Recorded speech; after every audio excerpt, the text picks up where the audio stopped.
Bonjour à tous, ici c'est Serge Kakilimbe du 3xw.jctune.com et bienvenue de nouveau sur mon canal YouTube éducatif, le Trading Wall Street TV. Et ici, on est dans le deuxième aparté du crypto rapport. Et là, on va faire le deuxième article en bref. Donc là, rapidement, on va aller voir c'est quoi les digital signatures. Donc les signatures digitales, signatures numériques du Bitcoin. On va voir exactement c'est quoi et comment elles fonctionnent. J'ai trouvé que cet article était super intéressant. Et donc, c'est important de savoir comment cela fonctionne, vu que je sais qu'il y a beaucoup de carences et beaucoup de lacunes ici. Donc, quoi, dans le petit cerveau des novices. Donc là, on va éclairer tout ça et on va tous s'éduquer, vu que moi aussi, je ne savais pas c'était quoi. Donc voilà, allez, on y va tout de suite. Rappelez-vous que l'article original, vous allez avoir le lien vers l'article original que vous avez vu là à l'écran, ici en description de vidéo. En plus de quoi, en plus de mes contacts et pas mal de choses encore, hein. Donc voilà, allez, ici, on y va tout de suite.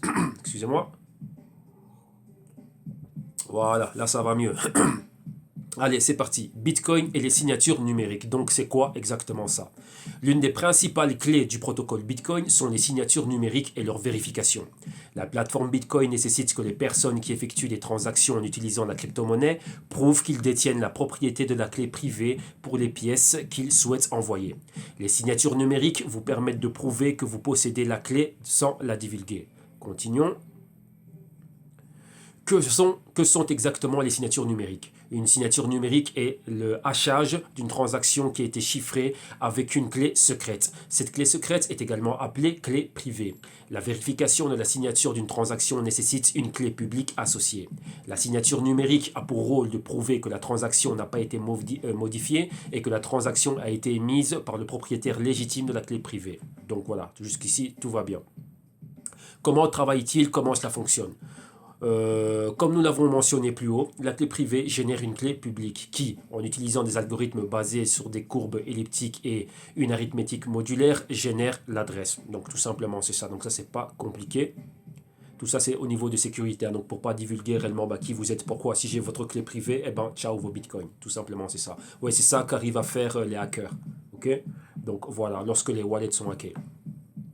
L'expéditeur génère donc une clé privée et une clé publique. Ensuite, le message est signé avec la signature. Le message et la signature sont envoyés avec la clé publique au réseau. Le nœud, donc les nodes ou le récepteur, vérifie ensuite leur validité en utilisant l'algorithme de vérification qui a été utilisé par l'expéditeur pour signer le message, ce qui ne peut être fait que par le propriétaire de la clé privée qui a créé la clé publique envoyée. À quoi ressemble une clé privée? La clé privée est un nombre de 256 bits, donc vous comprenez le poids, le SHA-256, donc le SHA 256, donc ça vient de là, généré de manière aléatoire entre 0 et 1077. Vu que cette clé privée contient plusieurs chiffres lorsqu'elle est convertie en nombres décimaux, cela entraîne la création d'une alternative appelée Wallet Import Format.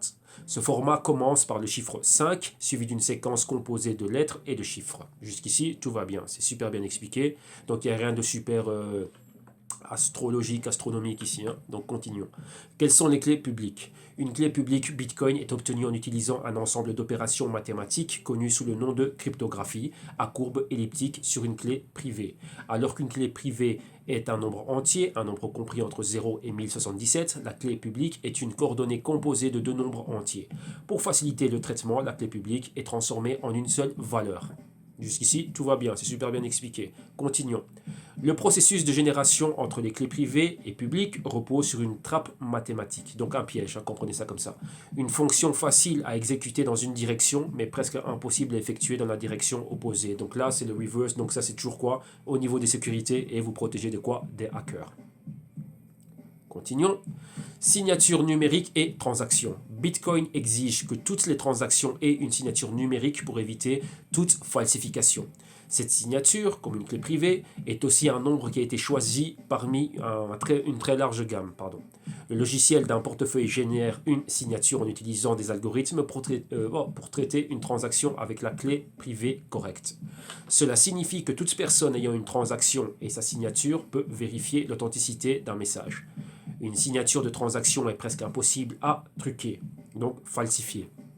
La seule façon de valider une signature pour une transaction spécifique consiste à utiliser la clé privée appropriée. Tout ça, c'est quoi? Ce sont des mesures de sécurité.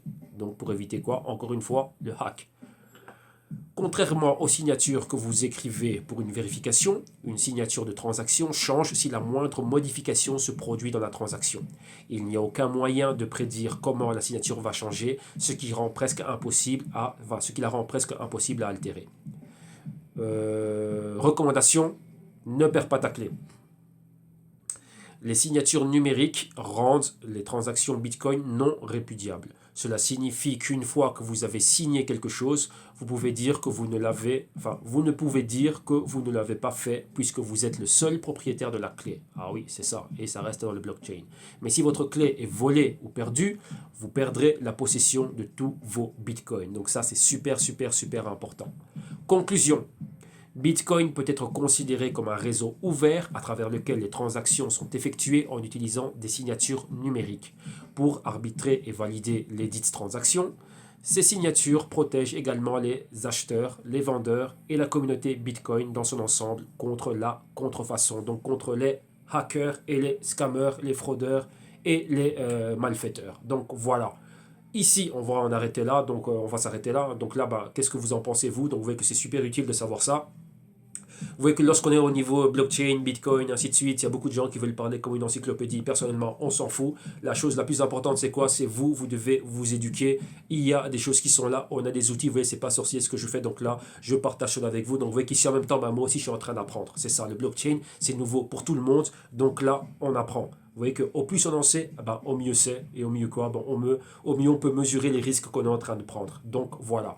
Ici, cet article, vous allez avoir, comme vous voyez ici, le lien vers l'article original, il est ici. Comme ça, si ma traduction elle est complètement off, vous l'avez et vous faites vos travaux. Donc ça, c'est ça. Vous devez être indépendant dans vos analyses, dans vos recherches et dans vos investigations. Ici, au niveau de la communauté, on amène les news. Okay. Donc là, vous avez tout ce qu'il faut pour pouvoir me contacter. Donc là, je pense que vous me voyez assez au quotidien. Donc là, je deviens même familier. Okay. Donc voilà.